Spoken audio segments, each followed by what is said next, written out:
We have a very special guest here today, Mr. Carmine Gallo, who is very well known around the world and also in Japan, particularly for the release of his book, Presentation Secrets of Steve Jobs, which is a bestseller in Japanese as well, and also Innovation Secrets of Steve Jobs. And Carmine, I'm just delighted that you are able to be with us today and share some of your wisdom, and particularly for the members of the iPad Creators Club, which we have launched, and I'm just delighted that you're able to give us some inspiration. Could you briefly tell us a little bit about yourself, your background? Who is Carmine Gallo in a nutshell? Well, I live in California, and I am what's called a communications coach, a communication skills coach. So I work with many leading brands, companies that really touch your life every day, not just here in the States, but in Japan as well. Household words, for example. Household words, Intel, a lot of energy companies as well. So many, SanDisk, they make the small flash memory cards for your digital cameras. I've been working with the CEO of that company for about 5 years now. Fantastic. So I work very, very closely with major executives and some mostly technology companies, but also agriculture, energy companies as well. And what I help them do, Will, is help them tell a story. How do you tell that brand story much more effectively? So over the past few years, I, of course, have been enamored, of Steve Jobs in terms of his presentation skills. I was not necessarily a big Mac person. We're PC mostly in the office.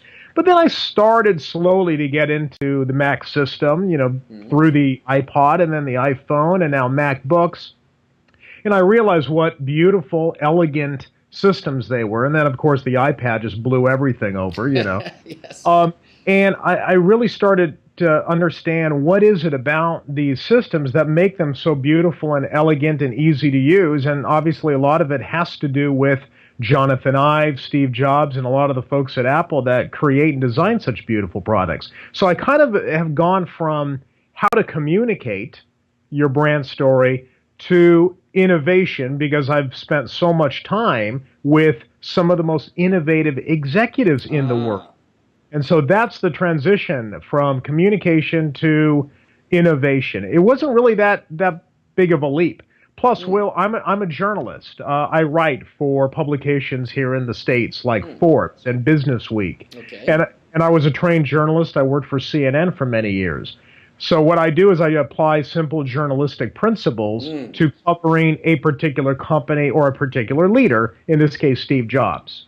Interesting. Well, so you have an overlap not only of journalistic skills and storytelling and business, but also the crossover between industries, where people are learning from outside of their own realm of expertise. Yes, absolutely. And I started with the book that you mentioned that's become a bestseller in Japan in the Japanese version. Let the me presentation. Just show it briefly. This is the That's it. This is the baby, and I understand that you said it went through 10 printings in the first 2 months. It's astounding. It's astonishing. Amazing. Yeah, we're very excited about it. I'm honored and flattered that so many people in Japan, so many Japanese professionals, find it valuable as well. And I have to tell you, I wrote that book not knowing what the appeal would be overseas. So, Carmine, you were talking about your surprise about the response overseas for your book, Presentation Secrets of Steve Jobs in Japanese.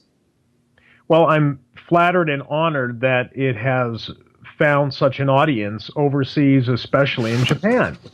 Because the reason why I wrote the book was primarily to help businesses and professionals and executives, most of whom I will never be able to work with one-on-one. And yet I realize that there are so many companies that have these great stories. They have wonderful ideas. They're creating movements. They're creating world-changing products.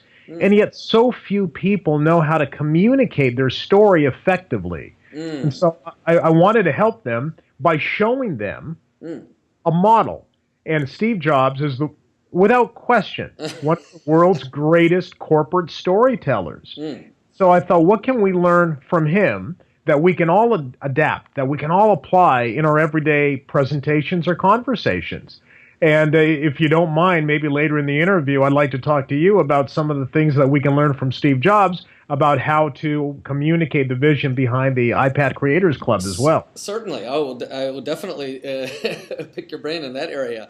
I was just checking on Amazon and in Amazon in Japan, and I noticed that your book is. When did it come out first? It's been some months now, right? Well, in the Japanese version, has only been several months, Several maybe months. less than 5 months. Okay, Yes. so we're going on half a year now, but it's Yeah. still, and this is remarkable for any book in any category, but it's still in the top category of three business categories: operations and presentations and Yeah. proposals. So That's great. yeah, it really has, and everybody I mentioned to seems to have seen it because it's well displayed in the store. So I'm just delighted. And incidentally, when is the Innovations Secrets book coming out in Japanese? Is that I would assume the Okay. publisher would be eager to get on that. Yes. The Innovation Secrets of Steve Jobs. I don't know if anybody has seen it. I'm going to show it only because I love the cover. Yeah, yeah, yeah. You have it there. I love the I've, cover. I've got it too. Oh, you've got it too. Okay, I'm not sure what the Japanese translation is going to look like because the first one looks a lot different. You know? Yeah. But we did sign the contract, so it will be coming out this year in Japanese. Excellent. And I can't wait until you folks read it because what we've done is looked at what are the principles, the driving principles that have driven Steve Jobs and his success over the past 3 decades, 30 plus years, or from 1974 when he first started talking to Steve Wozniak about this new category of microcomputers and what we could do with it. And I think, and I'm reluctant to say this because I'm humble, but I honestly think that we nailed it. I think we nailed the 7 principles that drive everything about Apple's success. Now, I think you can adapt and apply each one of the principles in your own business. That doesn't mean you're going to achieve Apple-like success and turn into a $50 billion company, but I could guarantee that if you apply all 7 principles, you will be far more successful than you otherwise would be without applying those principles. Oh, absolutely. And just I have a ton of great stories.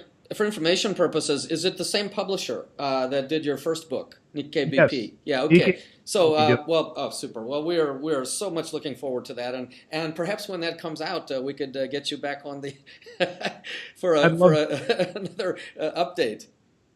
Yes, and I love the quote that you have. Was it Thomas Friedman who kind of helped you connect the dots when he said, "What the world needs now is Jobs, Steve Jobs." I'm glad you picked up on that quote. Thomas Friedman, I'm sure he's flat. He's the author of The World is Flat. That's also a bestseller in Japan. Yes. Okay, so I read his columns every week in the New York Times. He's a brilliant writer, and he's obviously into globalization and all that. But I had just written, or we had finished writing and publishing the presentation secrets of Steve Jobs, and the publishers said, "Is there anything more?"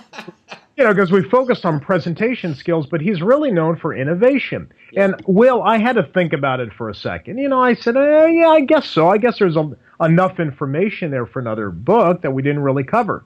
And then, as I was thinking about it, I opened the New York Times. Thomas Friedman had this wonderful article about innovation and creativity.